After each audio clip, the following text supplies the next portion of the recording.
Yo, what up, guys? SpiderBite here, and I apologize for spamming you with a bunch of news-related items, but this one is probably out of the three videos I put up today on our main channel. This is probably the most interesting one to me, and I think is a big win for gamers. Though we'll have to see how it pans out because there are some potential issues with it, I guess, that we have to work through. But anyways, okay. So the article link is in the description.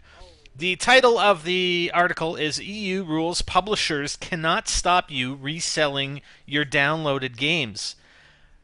Interesting, interesting. And this whole discussion, or part of this discussion, comes out about the resale of your used games and how there were rumors going about on PS3 or for the PS4, the new PlayStation, the new Xbox 720 that were going to come out. There was a lot of discussion about how they were going to prevent you from reselling your physical copies, like your disc-based copies of your games. They're going to somehow tie to the console, and they've came out since then and said that's not going to be the case. And I really, really think even if they did that, they'd run into the same legal problems as we see here. But this is a big win. I mean, this basically negates the whole reason for wanting the physical copy. If we can just download these games, which I mean, some areas have lower bandwidth than others, etc. So it may not be a possibility. And I don't really like sitting here, downloading 25 gigs for a game, depending on how big it is sometimes. But it depends on your download speed, etc., and how much bandwidth you have available on a monthly basis. But the fact that this ruling says, hey, if I buy a game now on PlayStation Network, I can actually transfer that license to anybody else at any time I want. I can sell that license to somebody else. I'm done with the game. Yeah, I'm going to sell it to you right now. I'm going to sell it to you. Just watching the video right now. I'm going to sell you this game. And I can set whatever price I want. And then you actually physically transfer that license. Now, I mean, these sites aren't set up for that. So I'm thinking that, and I'm sure this is going to go to probably a higher court because this was the Court of Justice of the European Union, and this hasn't occurred in North America, but I see it coming into North America as well, and it really, really should. But these guys have to develop systems to enable that transfer, like Steam, like PlayStation Network, like Xbox Live. They have to incorporate some fashion of, whether okay, you indicate you want to transfer a license to somebody else, then it has to basically disable your license and transfer that license to that person that you indicated. But I mean that doesn't come cheap. I mean they have to develop these systems, and also so the issue is number one they have to develop a back end to enable you to be able to transfer those licenses across the various networks that we buy digital content from, but also it's okay. So let's say I have a friend and I want to. Let's say we download Black Ops 2. Let's say I purchase Black Ops 2 as a digital copy, download it, and then I have a buddy who wants to play it. So I transfer the license, and then he downloads it, he plays it, and he transfers it back to me, and we just keep transferring it. Like we just stagger the days and the times that we want to play the game.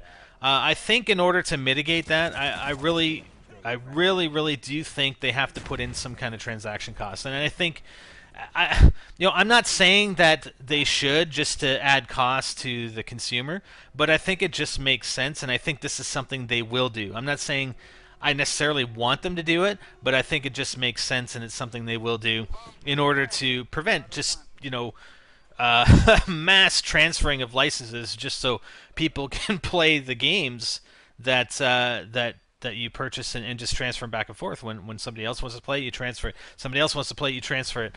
So I think there has to be some sort of transaction cost, and I think it should be based on the then current sale price of the game as a percentage. So let's say the current sale price for Black Ops online digital copy on PSN is $40. Let's say. So I think maybe 10%.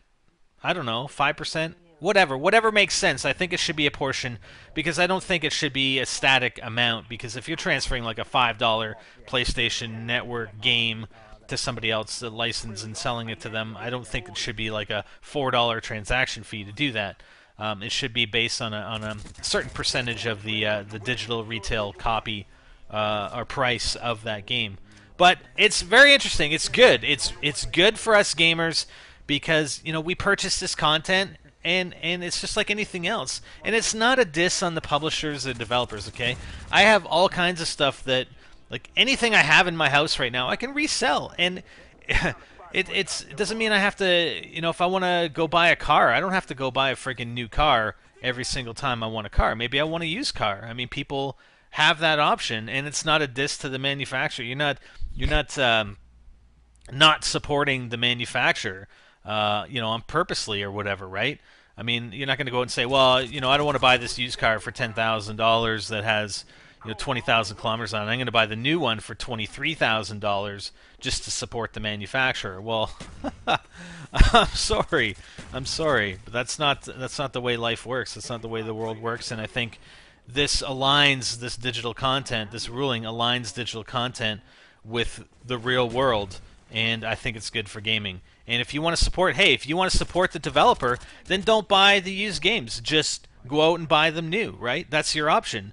I mean, you say, well, you're not supporting the developer. Okay, well, if you really you feel that strongly about supporting the developer, then don't buy used games. Buy them new. Buy them all new, and that's your choice. And then you're supporting them, right?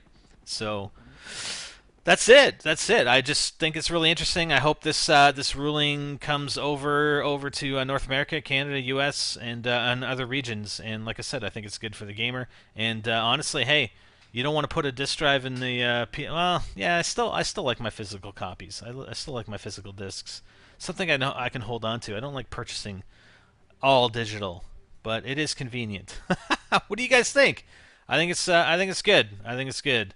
And I'm rambling, so I will cut it off here. I'm Spider Bite, and I'm out.